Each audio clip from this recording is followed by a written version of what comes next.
Well, welcome back to the Tide Air Hanger. This is Mike, and I'm coming at you with another review, and this is of the Gx-88 Dairugger Bandai Soul of Chogokin vehicle Voltron, and guess what? I have heard so many people bash on this thing, but I absolutely love it. This is the second review in a row of something that people have bashed on that I think is amazing. Get right into it.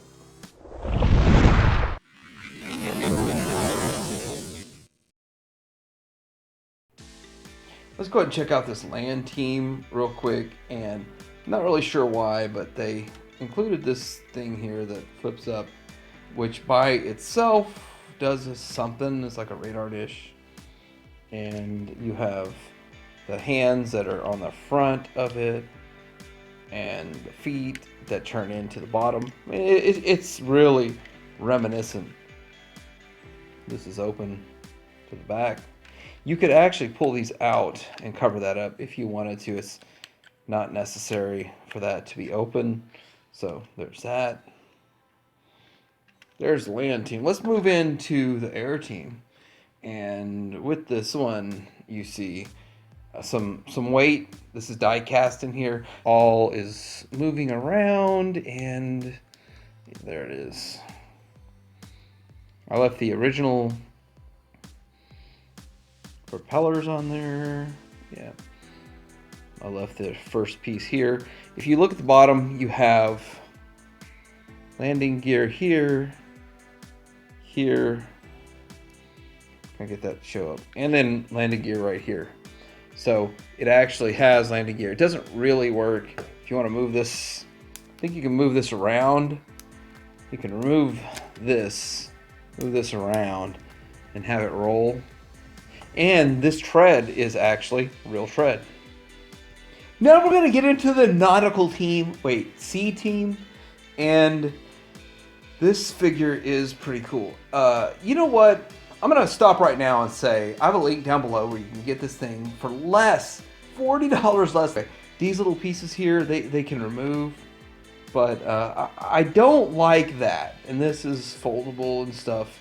It feels super delicate, but I can put it away and then we can build it the way we want it. But anyway, this is the heaviest part, the heaviest of the teams.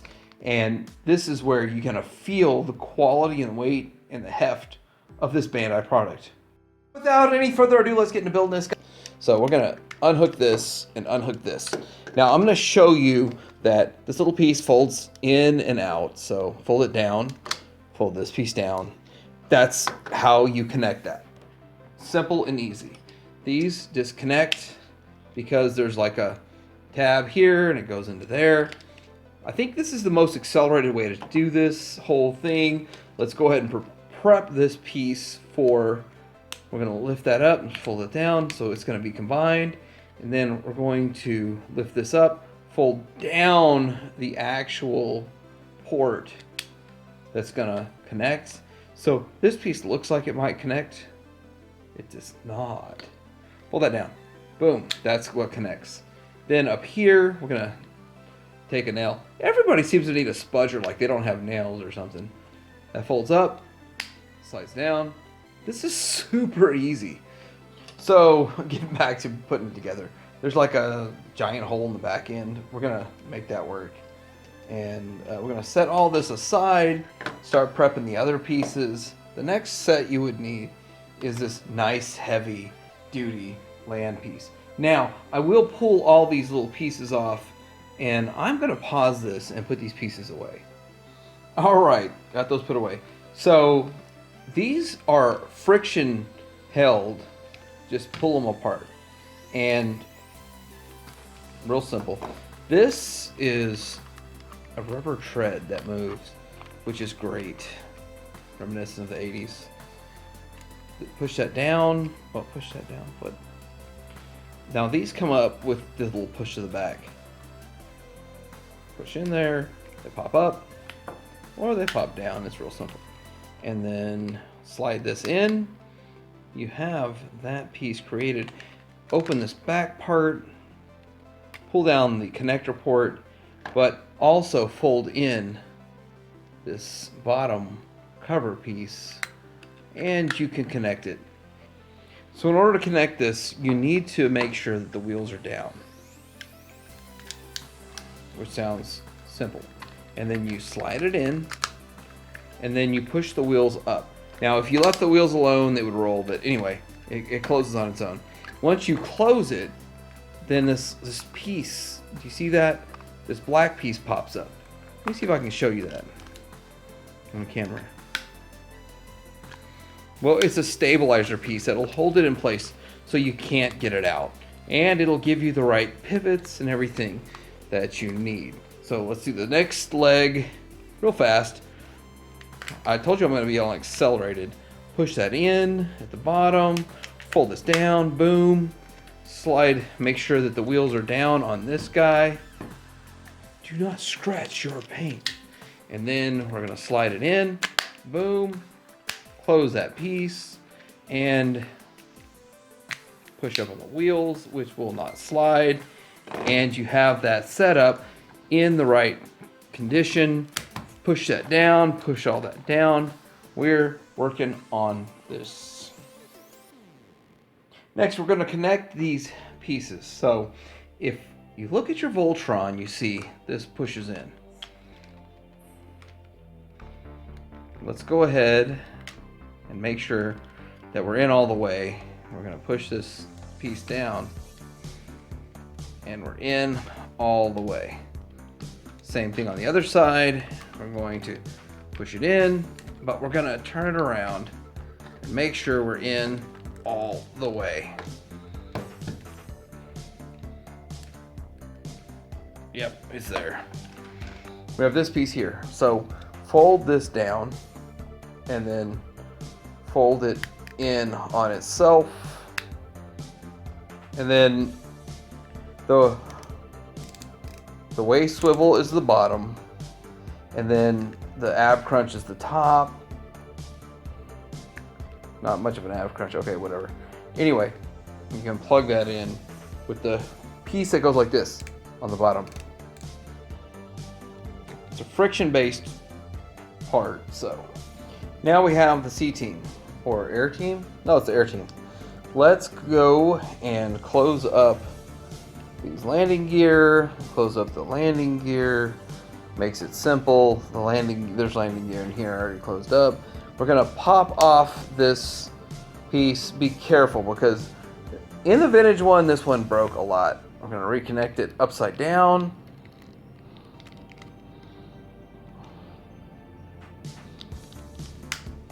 There it is. We can reposition all of these pieces, and then we can plug it in. Let's open up the bottom, push it in, which is very consistent with the rest of the way it goes, and slide it on. That works. Now we have these fist pieces.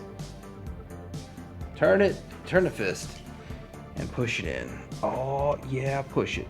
Now the fins and everything line up just right for it to work. That was confusing to me at first when I realized I like to have my fist like this and line it up. It does. This is what's the major difference. Oh, look, that fin moved. Do not break those super thin fins. Be gentle when you're doing this. If it feels like you're pushing too much force, you're probably breaking something. On the bottom, make sure that you're closing these legs, these wheels in. Wow, that's really tight. There it is. I did that. I think I did that on this one already, but make sure those are in. Now we can put this blade back on, and we're going to get into a few more things. Last part of building him is to open his face, and I form the head. Now, this figure is outstanding. He's got some weight behind him, not as much as the first Lion Bot, and I know he's 15 figures. It doesn't weigh as much as the Lion Bot, but he looks great. He looks amazing, painted from head to toe, and feels awesome. So let's have a look at this guy. Very beautiful paint on the face. He has a head crest. This is painted. Everything's painted. It is beautiful. His head goes... Okay, so his head has a trick. Let's see if I can do this on camera. Down all the way, up one click, and then he has a lot of rotation with his up. Okay, well, this piece said if you take me off, you have more rotation. So I'll listen to it. Down, up, all around. I don't want to take that piece off though. I'm going to put it back on here in a minute. And then you have these pieces rotating. So you can get the chest to look a little bit more screen accurate, which by the way, nobody actually watched this show. Nobody cared. Now, the arms have a butterfly and they go out like this much.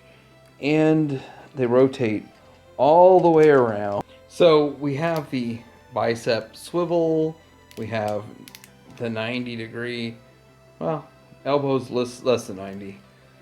And then you have the hands moving, and then we'll get into accessories on the hands, which is super easy. Waist swivel, ab crunch, a little bit to the forward. Oh, he popped out. A little bit to the forward, the ab crunch, a little bit back. Ab crunch isn't the best. I don't really care. Thigh swivel, knee past the 90. And then if you pop up these pieces, now these pieces pop off very easy, so be careful. Forward, it has a counterbalance weight to it, which nobody talks about, but anyway, it's there. There's so much weight in the lower legs, which is how you do a figure like this. It doesn't have anything to the back, really. And then you got the knee, and then you have the ankle pivot. And then when you pivot it, it kind of just comes down. So that's all built into the foot. That's pretty impressive. Up, down, all around. Look at the paint. The paint on this thing is amazing. This Bandai knows how to make a figure. Takara 450 versus Bandai 350. I paid $350 for this. I think the official MSRP is $340. But most of the US sellers charge tax in my state, so it would have been like $380. So I bought it straight from Japan, from a Japan importer. This is Takara's, does not weigh much, and is beautifully painted. This is beautifully painted, weighs a ton compared to this, and is $100 less. Okay, so let's do all the different hand options. You just literally pull off the old hand, which, by the way, has a little bit of play to it to hold the sword, which is what I will display it with. But you can have this hand here, which is just a fist, and it pops on right like that. So you can have fist versus standard fist, I guess. Then you can have just open for the point of being open. I'll fold back now. And you have that fist, if that's what you want. Then you have the other fist of being holding sword. Let me slide the sword in the fist. So this one has to go in this fist. See, it has to go in that fist. This fist only seems to have a use because it holds the blade in the fist, so I guess. And you can take the smaller blades off and put the bigger blades on here, but it limits your articulation, so give me that butterfly, no.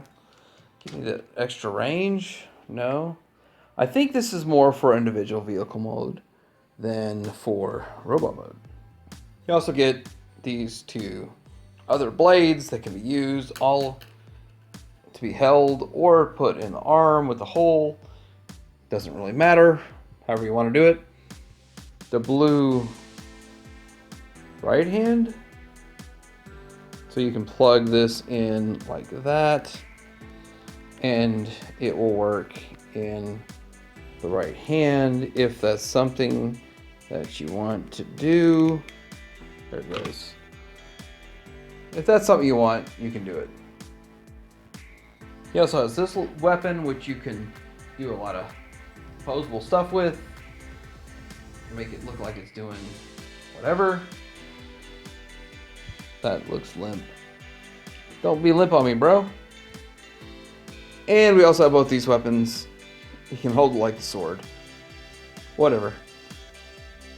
And I really think the base is self-explanatory. You do have a swappable base plate that just says Voltron. Cool. Now for my favorite part, comparisons. I've got the Fantasy Jewel. I don't have the expensive version of SOC Voltron. And this guy here is great. But even the Fantasy Jewel weighs more. So that's something to take into account. Here he is next to the Miracle Metalworks version, which, by the way, has its own issues. And I think the Miracle Metalworks is a great figure, by the way. You see he's kind of hard to pose, and the Bandai one is way easier to pose. But when you get Miracle Metalworks into a pose, he holds it, and he looks... I like the feet better on Miracle Metalworks than this one. I don't like that whole piece with the foot.